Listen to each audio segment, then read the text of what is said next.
Welcome back to Cablevision's Neighborhood Journal, Hudson News Edition. I'm Sherry Carabin. Monday's school shooting in Ohio has resulted in the death of 3 students, leaving 2 others wounded. It's also brought the issue of bullying to the forefront once again, since students at Chardon High School say the alleged shooter, TJ Lane, had been the target of bullies.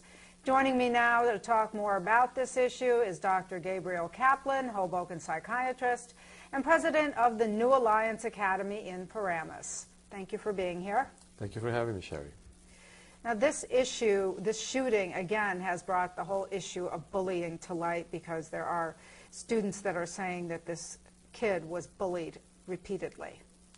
Right, so it's a very interesting attempt that we're trying to make, trying to understand why is it that we have these tragedies where kids apparently all of a sudden would erupt in a school setting and shoot their classmates. So in 2002, the U.S. Secret Service and the Department of Education together studied 37 incidents in the previous 25 years, including the Columbine, the 99 shootings that actually brought this issue of also bullying into the forefront.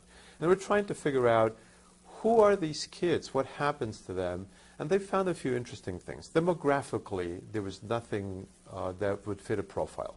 Mm-hmm. Some were doing well in school, some were doing badly in school, but some issues of mental health came up. For instance, many of them had voiced suicidal ideas, but only very few had been examined by a mental health professional.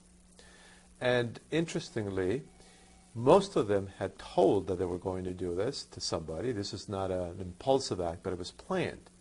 And part of the parameters that were found is that 3/4 of them had been bullied. And so it's important to know that there may be some association, but instances of bullying happen in school, unfortunately, every day. And only but a very, very few of these kids actually do carry out these armed assaults on others. It usually works the other way, in fact, that the student ends up killing his or herself.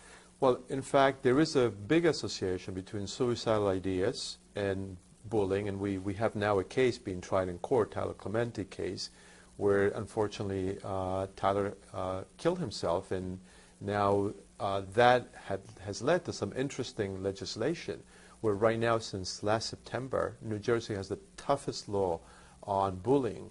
It is so tough that it demands that school personnel be trained on identifying, and also that the reports of bullying have to be investigated within 24 hours. Well, hopefully that will help to make a difference. I certainly hope so, because it's a problem that it's very much in the forefront of everybody and has dire consequences, as we just discussed. Yes, definitely. Well, thank you very much for joining me here today. You're very welcome. Thank you for having me. And don't go away, because we'll be right back.